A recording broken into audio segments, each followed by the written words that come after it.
100 meters beneath the surface of the North Atlantic, a young German sailor learned to listen for two sounds.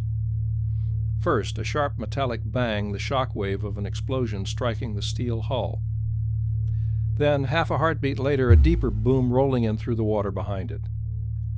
He learned to measure the gap between those two sounds because the gap was a kind of clock. The smaller it grew, the closer the depth charge had landed. And if the bang and the boom ever arrived as a single sound, he would never hear anything at all again. Roughly 40,000 men served aboard German U-boats during the Second World War. Nearly 30,000 of them never came home. That is a death rate of about 3 out of every 4, the highest of any branch of the German military, and one of the highest suffered by any force on any side in the entire war. No army, no air force, no surface fleet was bled as white as the men in the submarines. But here is the part that refuses to fit. For the first half of the war, the U-boats were not the ones dying. They were the most feared weapon in the ocean, and they were winning so completely that the Allies feared they might lose the whole war because of them. To understand how that inverted, you have to start with how good these boats once were. In the early years, a German submarine was very nearly invisible. Submerged, it made almost no sound and left almost no trace. On the surface at night, it was only a low black shape against black water, hard to see, and faster than the heavy merchant ships it stalked. It would slip in among a convoy after dark, fire, and vanish. The crews had a name for the best of these years. They called it the Happy Time, and the name was earned in full. Between the summer and autumn of 1940, U-boats sank hundreds of Allied ships in the waters around Britain for almost no loss to themselves. Then came a second happy time in early 1942, this time along the eastern coast of the United States. For months, American cities had not yet learned to dim their lights, and freighters sailed past glowing coastlines that lit them up like targets on a stage. In that single stretch, German submarines sank more than 600 ships and lost only 22 boats doing it. If you had looked at those numbers then, you would have said the men dying in this war were the sailors on the cargo ships, not the ones hunting them in the dark. So what changed? The ocean changed around it. The Allies were losing so many ships and drowning so many sailors that defeating the submarine became the problem. They poured everything into every scientist, every factory, every codebreaker they had. And slowly, invention by invention, they stripped away the one thing that had kept a U-boat alive since the first happy time. They took away its invisibility. It came from several directions at once. Sonar, which the British called as-dick, sent a pulse of sound through the water and listened for the echo bouncing back off a hidden hull, turning the deep ocean from a hiding place into a trap that could be searched. Radar shrank small enough to fit inside an aircraft, which meant a submarine running on the surface at night to recharge its batteries could now be found in total darkness, with no warning before the bombs fell. And there was a quieter weapon still. At Bletchley Park, British codebreakers fought to read the German naval cipher, the very messages that told each U-boat where to wait. After a blackout that lasted most of a year, they broke back in. And once they could read those orders, whole convoys were simply steered around the waiting submarines, which surfaced to find nothing but empty sea. Then the Allies closed the last door. There was one stretch of the mid-Atlantic that aircraft flying from land could not reach, a blind spot the convoys called the Black Pit, and it was where the U-boats had always been safest, beyond the reach of anything in the sky. In 1943, long-range patrol aircraft and small escort carriers sailing in the middle of the convoys themselves finally covered it. The last safe water on the map was gone.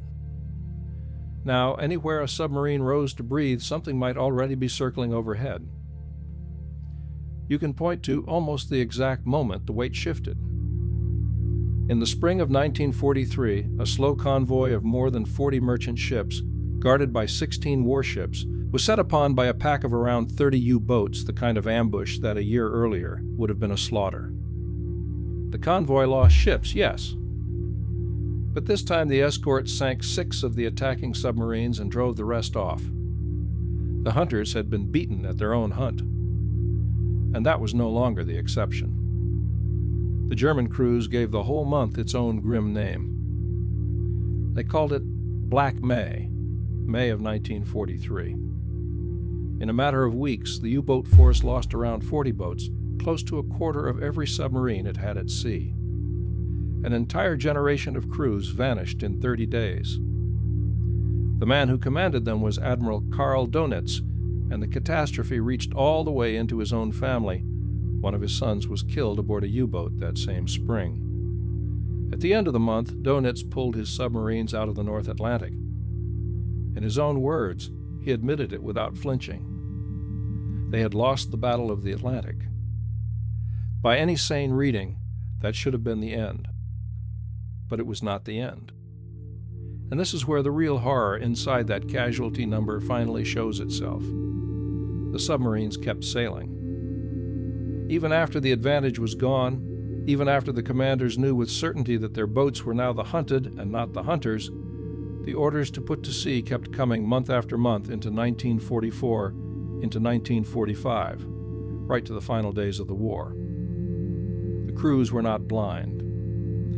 They had watched boat after boat leave port and never return. They could do the arithmetic on their own survival.